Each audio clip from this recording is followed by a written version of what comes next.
গুরুর চরণে প্রণাম জানিয়ে শুরু করছি ভাগবত কথা। এক বাবাজি ভাগবত আসরের পরে আমায় জিজ্ঞেস করলেন যে বাবা,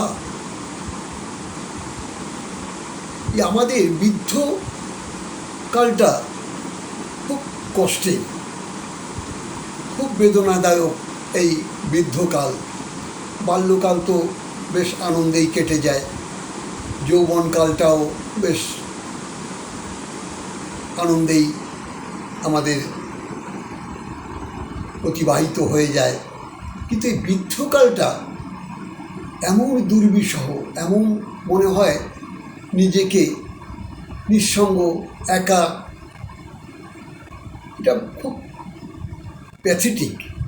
তো আমি উত্তরে তাকে বললাম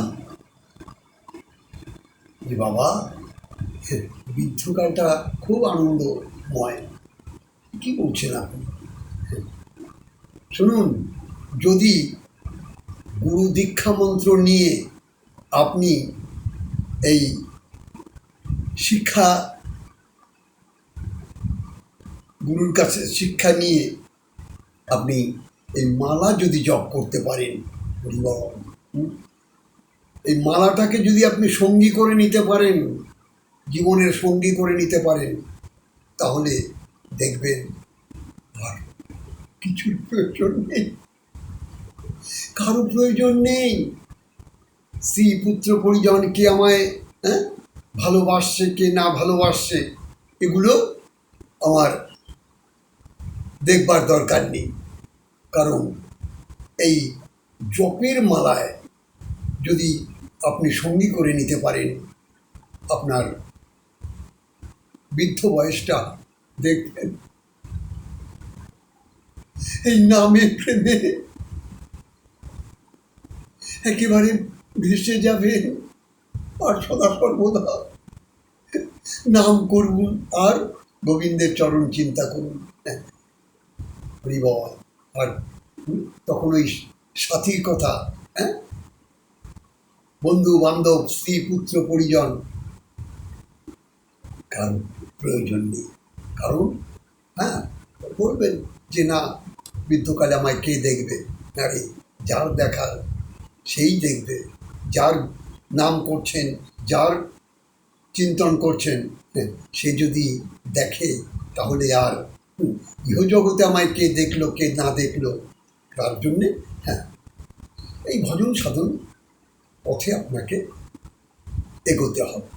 কারণ যদি আমাকে অনেকে বলে, আমি না, তো আমার বৃদ্ধকালে তো কোনো, আমি ভাবি না তো এই মালাকে যদি সঙ্গী করে নিতে পারি, অর্থাৎ চেষ্টা করছি, তো সদা সর্বদাই মালা যদি জপ করা যায়, হরিনামের মালা যদি করা যায়, তাহলে দেখবেন